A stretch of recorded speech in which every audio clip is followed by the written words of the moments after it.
Since this is a sprinkler system, definitely you need to have holes in the pipe. For that we are marking after every 1 feet.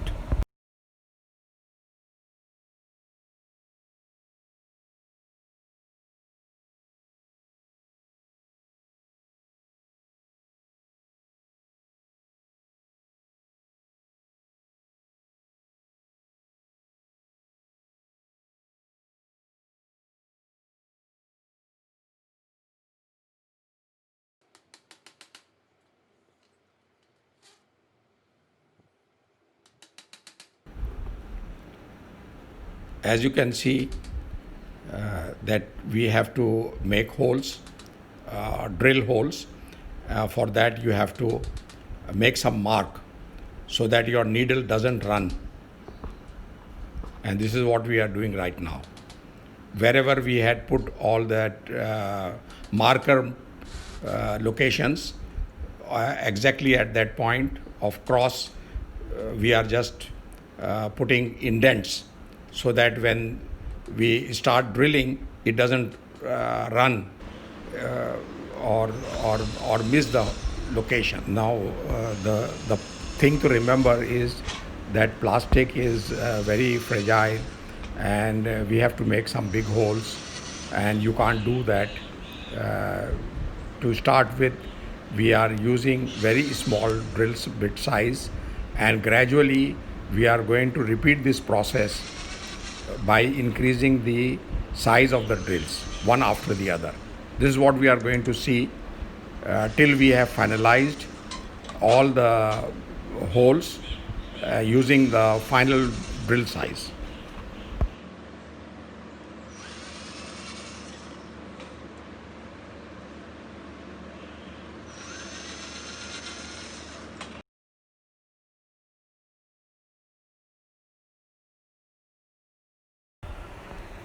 Here you can see that we have used 5 different sizes of bits.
In this clip, we are just using the file to remove any burrs so that the holes, they are all round and they are not clogged.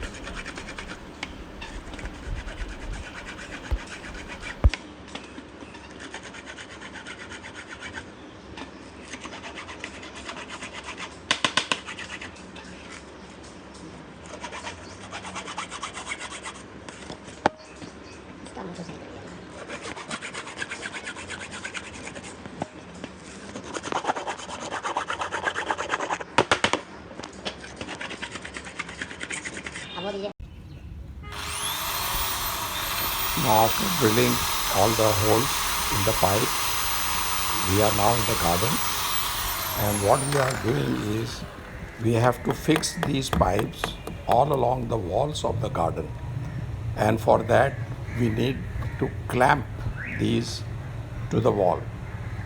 And when you want to clamp anything to the wall, then you have to drill the wall, and this is what we are doing. And based on the based on the length of the pipe, accordingly, you will have so many clamps after every so many feet. So this is a most tedious operation. It is done outside. Leveling also is essential, and everything has been taken into account so that water flows uniformly. It doesn't come back. You have to take all these precautions into account.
Finally, we have successfully completed the bracketing of the pipes all along, and this clip shows that the pipe, one end is there in the garden, the other end comes through this valve that we are showing you, and then it goes to the water pump.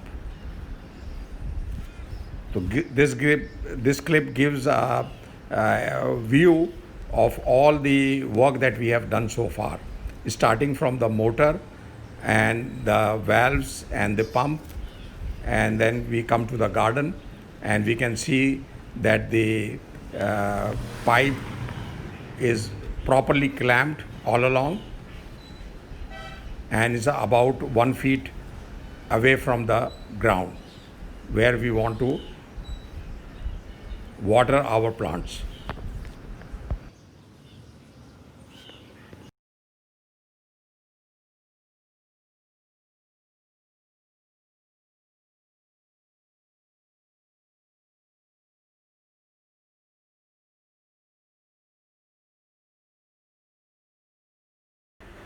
Wow!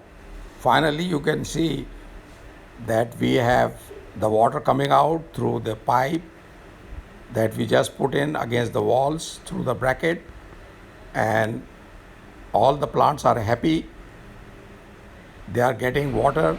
We have just pressed the button to start the water. Definitely, so they are going to miss me pumping to the because earlier I used to be there. Started, but now they will be surprised that from where the water is coming, there's no one, and where is the person who used to come and give us the water. So I'm also feeling unhappy, although I'm delighted also that my physical fatigue has reduced quite a lot. But thinking about the plants, naturally, I care for them. So I will keep coming. Don't you worry, dear plants. I'll be there and I'll visit you during the time that the motor is on. I'll stay there, no problem. So plants are happy, I am happy, And I would suggest everyone watching this video to also adopt this, is because this is a very simple do it yourself type of thing that anyone can do. If you want to automate, of course there is no limit. You can put timer, you can put uh, you know schedules for the days and so on. There's so many things that you can do, but and then everything costs. Everything has a cost. If you don't if you your work is such that you have to stay away and there is no one to tend to the plants, and they don't get the water, then of course you need to automate it, and you need to schedule the automation for a period of days, say Sunday, Wednesday, and so on, maybe 2 or 3 times every week. And timings could be after 4, so that there is no sunlight, or sunlight is dimmed, and is not scorching sun, because that's not good for the plants.